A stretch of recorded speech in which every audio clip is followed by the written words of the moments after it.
Assalamualaikum warahmatullahi wabarakatuh. Kembali lagi dengan saya Rainisa Nur Afifah. Video ini saya buat untuk memenuhi tugas mata kuliah teori bilangan dengan dosen pengampu Bapak Dedi Nur Jamil. Kali ini kita akan belajar tentang materi perbandingan. Berikut saya ulas mengenai materi beserta soal pembahasannya. Selamat menyaksikan. Pada pertemuan kali ini kita akan membahas materi tentang perbandingan, ya. Materi perbandingan ini adalah materi kelas 7 SMP, ya. Nah, apa sih perbandingan itu? Jadi perbandingan itu adalah suatu kegiatan membandingkan dua nilai yang memiliki besaran yang sama. Nah, perbandingan itu sendiri memiliki syarat. Yang pertama, harus besaran atau satuan yang sama. Contoh, panjang pensil Ani 13 cm, sementara panjang pensil Roberto 2 cm. Di contoh ini kan besarannya sudah sama, yaitu sama-sama panjang, ya, panjang pensil ya. Nah, satuannya juga sudah sama, yaitu cm keduanya. Jadi ini yang dimaksud besaran dan satuan yang sama. Nah, syarat yang kedua, harus bentuk yang paling sederhana.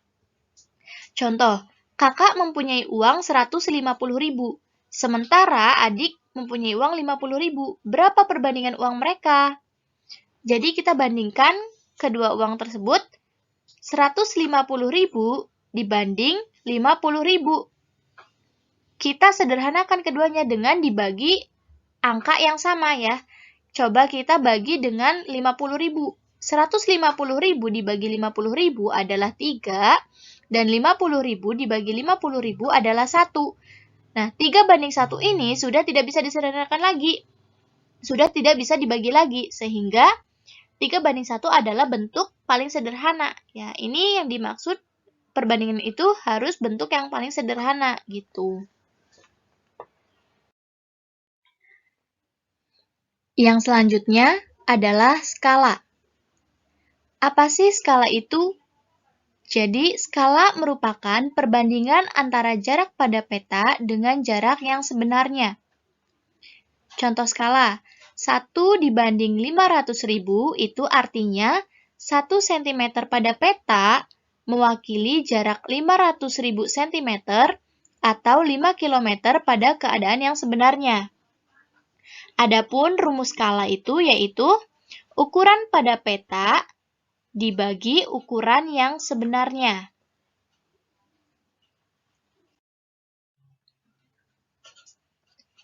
Perbandingan itu ada dua. Yang pertama ada perbandingan senilai dan ada perbandingan berbalik nilai. Nah, kita akan membahas perbandingan yang senilai.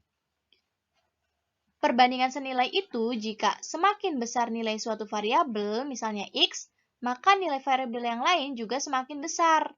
Ya. Contoh, dalam 1 jam kita akan menempuh jarak 10 km. Dalam 2 jam, jarak yang ditempuh adalah 20 km. Dan dalam waktu 3 jam, kita akan menempuh 30 km dan seterusnya. Dari contoh ini, kita dapat simpulkan bahwa semakin lama perjalanan, maka jarak yang ditempuh akan semakin jauh. Inilah yang disebut dengan perbandingan senilai ya. Jadi, misal nih, kita misalkan waktunya ini adalah X dan jaraknya itu adalah Y. Nah, dari contoh ini, semakin besar X-nya, Y-nya juga akan semakin besar. Ini yang dimaksud dengan perbandingan senilai. Nah, rumus perbandingan senilai itu adalah X1 per X2 sama dengan Y1 per Y2.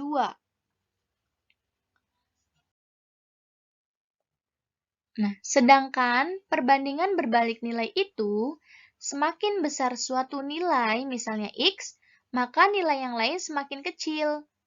Contoh, jika ada 75 ekor sapi, pakan ternak habis dalam waktu 2 hari. Jika ada 50 ekor sapi, pakan ternak habis dalam waktu 3 hari. Jika ada 30 ekor sapi, pakan ternak dihabiskan dalam waktu 5 hari. Dari contoh kita simpulkan bahwa semakin banyak sapi, maka pakan ternak akan lebih cepat habis ya. Jadi, ini yang dimaksud dengan perbandingan berbalik nilai. Ya, jadi jika misal sapinya itu adalah X dan waktunya adalah Y. Jika X-nya makin besar, Y-nya semakin kecil gitu. Adapun rumus perbandingan berbalik nilai itu X1 per X2 sama dengan Y2 per Y1.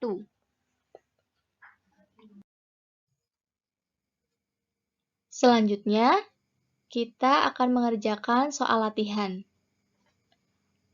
Pembangunan sebuah jembatan direncanakan selesai dalam waktu 130 hari oleh 55 pekerja. Sebelum pekerjaan dimulai, ditambah 10 orang pekerja. Waktu untuk menyelesaikan pembangunan jembatan tersebut adalah berapa hari? Kita misalkan pekerjanya adalah X dan lama waktu yang dibutuhkan adalah Y. Nah, pembangunan sebuah jembatan direncanakan selesai dalam waktu 130 hari oleh 55 pekerja. Jadi, kalau X atau pekerjanya itu 55, maka lama waktunya atau Y-nya adalah 130 hari. Nah, sebelum pekerjaan dimulai ditambah 10 orang pekerja. Jadi tadinya pekerjanya 55 ditambah 10. Jadi pekerjanya ada 65. Nah, berapa waktu yang dibutuhkan setelah ada penambahan pekerja? Misalnya yang ditanyakan adalah A. Dari soal ini kita dapat menyimpulkan bahwa ini adalah soal perbandingan berbalik nilai. Karena semakin banyak pekerja, maka waktu yang dibutuhkan semakin sedikit. Untuk perbandingan berbalik nilai, rumusnya itu adalah X1 per X2 sama dengan Y2 per Y1. X1-nya adalah 55 per X2-nya adalah 65 sama dengan Y2. Y2-nya itu adalah A ya. A per Y1. Y1-nya adalah 130. 130. Nah, sekarang kita kalikan silang. Menjadi 65 dikali A sama dengan 130 dikali 55. Nah, sekarang A sama dengan 130 dikali 55 dibagi 65. 65 dan 130 itu bisa dicoret kan? Bisa disederhanakan. 65-nya jadi 1, 130-nya jadi 2. Kenapa? Karena kan 65 sama 130 itu punya faktor yang sama ya, bisa sama-sama dibagi 65. Jadi, untuk memudahkan, kita coret saja 65-nya jadi 1 dan 130-nya jadi 2. Ya. Jadi sisanya A sama dengan 2 dikali 55. Sama dengan 110.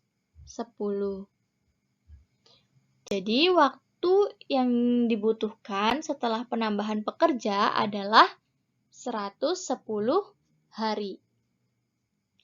Sekian dari saya, kurang lebihnya mohon maaf dan semoga ilmunya bermanfaat. Wassalamualaikum warahmatullahi wabarakatuh. Hai teman-teman, jangan lupa like, komen, share, dan subscribe channel YouTube ini. Terima kasih.